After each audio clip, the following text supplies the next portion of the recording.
My ex left me with our kids and a note that said, "I'll be back in a few years." 6 years later, she came back to find out I had already divorced her. My ex-wife, Vanessa, and I were married for over 14 years. We met in high school and got married quickly. So, we never really had much time to explore the world. But honestly, I thought that was fine because we had each other. We even had 2 kids together. However, she always wanted a bigger and better life, and she never hid that. Vanessa spent almost all our savings on expensive clothes for our kids or the latest Chanel handbag for herself to impress the other moms. At first, I thought it was cute, but she lost control. I could barely pay the rent on time and told her to stop doing this all the time. I guess she couldn't take it anymore because one night, I woke up to a letter on the bed saying I was holding her back from achieving her dreams and that she had found someone she could explore the world with in the way she'd always wanted. At the end of the letter, she wrote that she'd be back in a few years and that we could pick up where we left off. When I read the letter, I started calling her nonstop and even had our kids call her too, but every call went straight to voicemail. I had to explain to our young children that mommy would be gone for a while, and they were so confused they asked if she was dead. I didn't even know what to say, but to me, she was dead. It took me months to adjust to being a single father, but once I did, I started feeling a sense of relief. I no longer had someone constantly asking for money to buy things that would drain all my savings. I also didn't have a wife who refused to give me affection if I didn't buy her gold earrings at the mall. My kids started adjusting to the situation too, despite their despair when she left. Now, I had so much more time for myself and managed to earn enough money to become financially stable. A year after she left, I decided I couldn't handle still being married to her. So, I hired a lawyer and filed for divorce. Since she was missing, the divorce was granted automatically. I sold our house and found a charming cabin in the town I had always wanted to live in, but couldn't because Vanessa said it was too rustic. I felt like I was living in a constant state of happiness and started truly loving myself. For the first time, I didn't feel suffocated by complaints or the feeling of never having enough money to please Vanessa. I felt alive. By the 3rd year after she left, my kids no longer mentioned her name. 6 years had passed since Vanessa left our lives with that letter. One quiet Saturday morning, as I sipped my coffee on the porch of the cabin, I heard footsteps on the trail leading to the front door. My heart tightened when I recognized her silhouette, wearing an expression that was a mix of determination and regret. She had the same confident smile she used when she wanted something. The problem was, I already knew exactly what she wanted, to pick up the life she had abandoned. But this time, I wasn't having it. Vanessa didn't seem to notice my initial resistance. She smiled and said, "Hello, darling. I'm back as promised." Her audacity left me speechless for a moment. I looked her over, noticing that she still wore expensive clothes and flashy accessories. It was as if she hadn't learned a thing during her years away. On the other hand, I had changed. A lot. "Vanessa," I finally said, "what are you doing here?" She paused dramatically, as if waiting for me to embrace her or show some emotion. When I didn't, she replied, "I said I'd come back, and here I am. We can pick up where we left off like I wrote in the letter." I almost laughed at how absurd that idea was. But instead, I looked at her coldly and said, "You think you can disappear for 6 years, leave everything behind, and come back like nothing happened?" She seemed surprised by my reaction. Clearly, Vanessa had expected a triumphant return, not a confrontation. But I wasn't going to make things easy for her. "I know I made mistakes," she began, feigning humility. "But I needed to find myself. And now that I'm back, we can be a family again." At that moment, my oldest son, Lucas, stepped out of the cabin. He was 12 now, far more mature than he should have been for his age. When he saw Vanessa, he froze. She smiled, stretched her arms out, and said, "Lucas, my boy, look how much you've grown." He took a step back, clearly uncomfortable. "What are you doing here?" he asked, his voice heavy with resentment. Vanessa seemed oblivious to the impact her absence had caused. She tried to approach him, but Lucas backed away again. "You can't just come back and pretend nothing happened," he shouted before running back inside. I felt broken inside seeing the pain in his eyes, but I also felt anger. Not toward him, but toward her. For thinking she could come back and force a reconciliation as if she had the right. "Vanessa, go," I said, my voice firm. "We moved on. You're not part of this family anymore." She looked incredulous, as if I were the ungrateful one in this situation. "What do you mean? I'm the mother of your children. I have the right to be here." Those words made me explode, right? You lost any right when you left your kids crying for you every night while I tried to piece together what was left of our lives. I yelled, "You abandoned us? And I'm not letting you do it again. Vanessa tried to argue, but I cut her off. Oh, and just so you know, I divorced you 5 years ago. So legally, you're a stranger to us? Her expression changed completely. It was as if she finally realized she no longer had control over the situation. But, as always, Vanessa wasn't going to leave without a fight. You sold our house? She asked indignantly. Where's the money? I almost laughed. It was typical of her to care more about material things than the people she'd left behind. The money? I replied. It was used to raise our kids and build a new life. There's nothing left for you, if that's what you're thinking. She looked furious now, as if I were the villain in this story. That's not fair, she shouted. I sacrificed everything for this family, and this is how you repay me? The irony of her words hit me like a slap in the face. Sacrificed? You abandoned everything to chase your own dreams and had the nerve to say you'd come back like nothing happened. Don't talk to me about sacrifice, Vanessa. As she continued to complain, Lucas appeared in the doorway again, this time with his younger sister, Clara. She was 9 now and looked curious but cautious. Dad, is she leaving? Clara asked in a small voice. Yes, sweetheart, I replied without hesitation. Vanessa looked at Clara, trying to connect with her, but Clara averted her eyes. That seemed to hit Vanessa in a way my words never could. She started to sob, but I felt no pity. These were the consequences of her choices. She made one last attempt, but I was resolute. Vanessa, please leave, and don't come back. After a few moments of hesitation, she finally turned and began walking back down the trail. This time, she didn't look back. When she disappeared into the trees, I felt a weight lift off my shoulders. I looked at my kids, who were now standing beside me, and promised myself that I would never let anyone hurt them like that again. We deserved peace, and I would do whatever it took to protect it. The months after Vanessa left seemed peaceful at last. Life was starting to take shape, and I felt like the kids and I had found our rhythm. Lucas and Clara were adjusting well, and I managed to balance work, school, and household responsibilities. Everything seemed fine until the day I was blindsided by a court summons delivered to my door. Vanessa was suing me for custody of the children. I couldn't believe it. How could she have the audacity to do this? After everything she put us through, how could she think she had the right to take the kids from me? The absurdity of the situation consumed me. I knew that, in many cases, courts favored the mother, and that filled me with dread. Even though I had been the only one raising Lucas and Clara all these years, I feared Vanessa's ability to manipulate people with her charm. The day of the hearing arrived. I was nervous but resolute. My lawyer had prepared me, but nothing could have prepared me for seeing Vanessa again. When she entered the courtroom, I was shocked. She looked completely different, dressed modestly, no makeup with a somber air. It was obvious to me that it was all an act, but the judge and jury seemed immediately sympathetic toward her.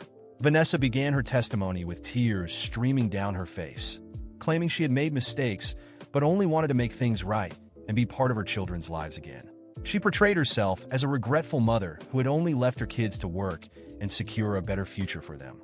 Every word filled me with more indignation. I knew it was a lie, but her tearful voice and feigned remorse seemed to be winning over the court. My lawyer reminded me to stay calm, knowing I'd have my chance to speak. When my turn came, I took a deep breath and started to tell the truth. Your Honor, I'm not here to attack the mother of my children, but the truth must be told. Vanessa didn't leave us to work or improve our lives. She simply abandoned us. I explained how I woke up one night to find a letter on the bed, saying I was holding her back and that she wanted to explore the world. I described how I spent nights consoling my kids, who couldn't understand why their mother had left them. I talked about the struggles of raising 2 children alone, juggling work and responsibilities, and yet managing to provide a stable and loving environment for them. As I spoke, I noticed tears welling up in Lucas and Clara's eyes, sitting in the audience section. When I finished, the room was silent. Then Lucas stood up, his voice trembling. Please don't take us away from our dad. He's all we have. Clara began to cry and ran to hug me, saying, I don't want to go with her. She left us? The judge seemed moved by the children's emotions, but maintained his composure. He turned to Vanessa and asked her to explain her actions. She tried to compose herself and began to speak. Your Honor, I know I made mistakes, but everything I did was for them. I went to work abroad to secure a better future. Yes, it was hard, but I was making sacrifices to come back and give them a better life. Her arguments seemed rehearsed, but it was then that my lawyer stepped in. With your permission, Your Honor, I'd like to present evidence that contradicts the mother's testimony. He showed the court a series of photos and posts from Vanessa's social media accounts. In them, she was seen at lavish parties, on exotic beaches, and at expensive dinners with various men. There was no indication of hard work or struggle for her children. Instead, the evidence painted a picture of someone living a carefree life financed by others while I faced the challenges of raising two young children alone. The impact of the evidence was immediate. The judge's expression changed, and the jury murmured among themselves. Vanessa tried to defend herself, but her words rang hollow. I was trying to build connections to get something better for them, she said, but no one seemed to believe her. The judge, visibly unimpressed, turned to Vanessa. You abandoned your children for years, leaving the most challenging phase of their upbringing entirely in their father's hands while you live a life of luxury funded by others. And now you want to take them out of a stable, loving environment? Vanessa hung her head, unable to respond. The judge then addressed me. Sir, your testimony and the evidence presented clearly show who has been there for these children. Considering everything said and the preferences expressed by the minors themselves, I grant full custody to the father. Furthermore, the mother is denied visitation rights, given the circumstances of her abandonment and the emotional impact caused. Hearing those words, I felt an indescribable sense of relief. Lucas and Clara ran to hug me, tears streaming down all our faces. Justice had been served. Vanessa left the courtroom without looking back, defeated. For me, that moment marked the end of a painful chapter. I knew there would still be challenges ahead, but I also knew I had something Vanessa would never understand: the unconditional love of my children. And that was all that mattered. After the verdict, I brought Lucas and Clara home. The weight I had carried for all those years seemed to have finally lifted. The kids were relieved, even happy, but I noticed something in their eyes that I couldn't quite place. Lucas, usually so mature for his age, was quieter than usual. Clara, despite her smile, seemed a little distant. Over the next week, I returned to our routine. I was focused on making them feel safe and loved, but that look in their eyes kept gnawing at me. I started to realize that, even though I had fought so hard to protect them from Vanessa, I might have been neglecting something important: their connection, or lack thereof, with their mother. One night, as I was tucking Clara into bed, she asked me, "Daddy, why didn't Mommy want to stay with us?" I swallowed hard. It was a question I knew would come someday, but I wasn't ready to hear it yet. I answered carefully, "It's not that she didn't want to stay with you, sweetheart. Sometimes, people make choices that end up hurting others, even if they don't mean to." She looked at me with those big, curious eyes that were full of questions she didn't yet know how to ask. "I think I miss her," she said quietly, "but I don't know why." Her words broke my heart. Clara had been so young when Vanessa left that she could barely remember her. And yet there was a void, something I could never fully fill, no matter how hard I tried. After Clara fell asleep, I sat in the living room, lost in thought. Lucas walked past me and sat on the couch. He looked like he wanted to say something, but hesitated. Finally, he spoke. "Dad, do you think Mom misses us?" I was surprised by the question, but I realized that, deep down, he shared the same doubts as Clara. I took a deep breath and replied, "I think she does, son. Sometimes people find it hard to show how they feel." Lucas nodded, but he didn't seem entirely convinced. That's when I realized something I had been ignoring throughout the custody battle. No matter what Vanessa had done, she was still their mother. And no matter how much I had fought to protect them, I couldn't deprive them of at least having some connection with her. No child deserves to grow up without any memories of their mother. The next morning, I made a decision. I called my lawyer, who immediately sounded concerned when I told him what I wanted to do. "You don't have to do this," he said. "You won. The court ruled in your favor." I knew that, but this wasn't about legal obligations. It was about doing the right thing. I called Vanessa. She answered hesitantly, clearly suspicious of why I was calling. When I explained my intention, she was silent for a moment before responding. "You'd really do that?" "I'm not doing this for you, Vanessa," I said. "I'm doing it for our kids. They deserve to know you, even if it's just a small part of their lives." And so, we arranged for her to see them once a week, always in a public place, to ensure everything remained safe and within boundaries. The following Sunday, I took Lucas and Clara to the park we had agreed upon for the meeting. Vanessa was already there, sitting on a bench, looking nervous. When the kids saw her, they hesitated for a moment. Lucas held my hand as if seeking permission. I nodded, and they both slowly walked toward her. Vanessa tried to start with a smile, but it quickly gave way to tears. She knelt down and hugged them, repeating, "I'm sorry," over and over. Lucas stayed back at first, but Clara couldn't resist and hugged her back.